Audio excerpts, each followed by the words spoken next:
O jornal É o País publicou um artigo muito interessante onde mostra, né, um pool de grandes, mas bota grandes nisso, assim, imensos anunciantes resolveu formar uma grande frente contra o Facebook, suspendendo todos os seus anúncios e tudo mais em função de que o Facebook venha a cercear mensagens de racismo, discurso de ódio e tudo mais, podendo dessa forma tentar dar um baque nessa onda que está alimentando a polarização pelo mundo afora, né?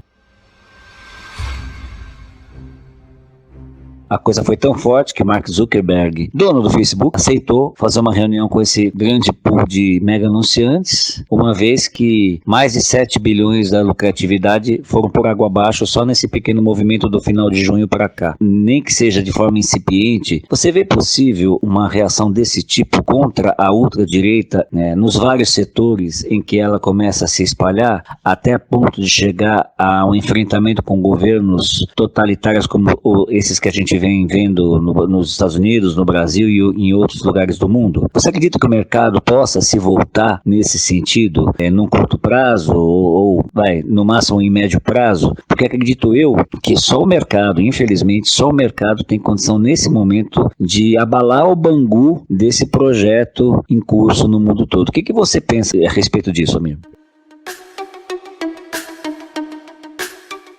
Excelente essa notícia da pressão econômica sobre o Facebook e provavelmente também virá certamente sobre outras plataformas que propagam notícias. É importante porque só há uma maneira de convencer uma empresa que busca lucro, que toda empresa, principalmente essas gigantes, estão na ponta dos maiores lucros hoje do planeta, muito importante que haja a pressão econômica sobre elas. Como elas são muito poderosas, elas podem se dar ao luxo de não se importar com nada, então deixa correr solta a informação. E a gente já está constatando que quando correu solto nas eleições, deu esse sério problema e mais, a morte desse negro nos Estados Unidos chocou muito, talvez muito mais do que o resultado de eleição e gerou uma força que foi à rua que não era prevista. Tinha no passado, Carlos, reações com relação à questão racial, mas que duravam 1, 2, 3, 4 dias, com queimas, com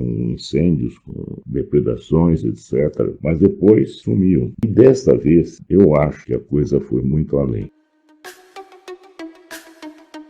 Começou com as ações fortes, tremendamente combatidas pelas polícias de lá, que são sanguinárias, são racistas, são violentas, mas essa violência delas não resistiu à força dos movimentos, a marchas silenciosas, fortes, com volumes crescentes, e que foram mexendo com as autoridades, com os políticos que não se mexem, que não se mexiam e viram que a situação realmente era diferente. E culminou isso com a queda nas pesquisas do Trump, uma queda forte, tal ponto que juntou isso com a política de combate à pandemia adotada pelo Trump, que só faz desgastar este governo, que se assemelha muito a um fascismo democrático, vamos chamar assim, porque ainda os Estados Unidos mantém uma certa democracia, que, do meu ponto de vista, está longe de ser uma democracia de fato, porque as comunicações estão muito na mão do poder econômico. Mas o fato central é que isso sacolejou a economia americana e diante do mundo, né? Porque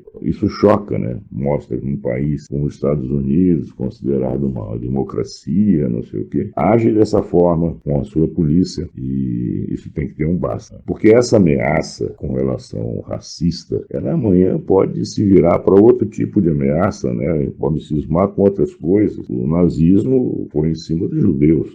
Problemas racistas têm de toda ordem, preconceitos têm de toda ordem.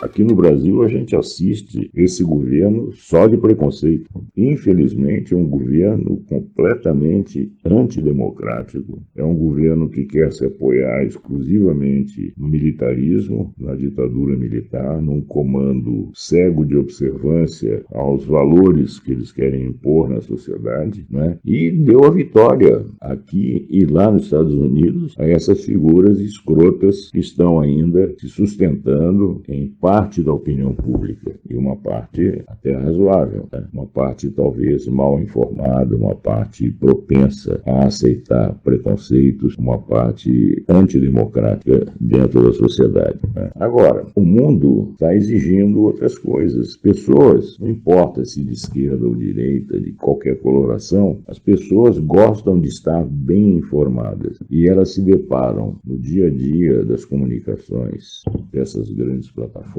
elas se deparam com informações falsas. E ninguém gosta de ficar se informando e passando para os amigos, as pessoas conhecidas, propagando informações falsas sem saber, ficando numa situação difícil para depois ter que falar, não, isso não é verdade.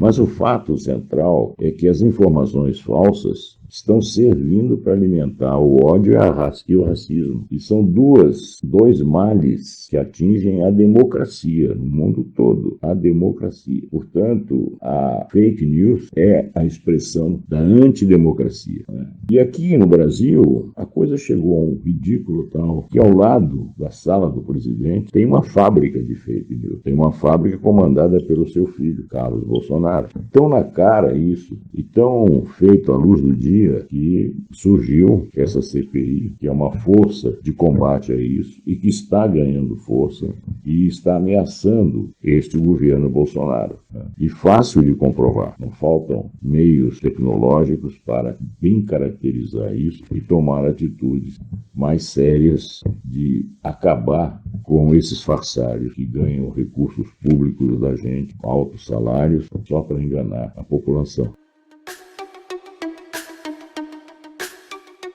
Então, eu saúdo muito, eu gostei de ver essas informações, e é interessante que brote nos Estados Unidos, que é onde o preconceito e onde o ódio atinge níveis mais fortes do que aqui ainda, mas a gente está também chegando para lá, porque este governo é quem está instigando o ódio e o racismo aqui dentro.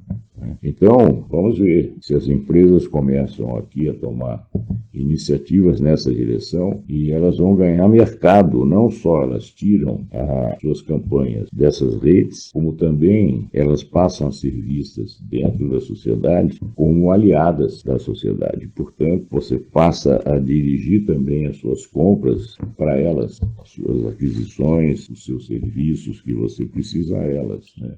Então, Carlos, é isso. Vamos torcer para que isso cresça não só nos Estados Unidos, apareça aqui em outros países.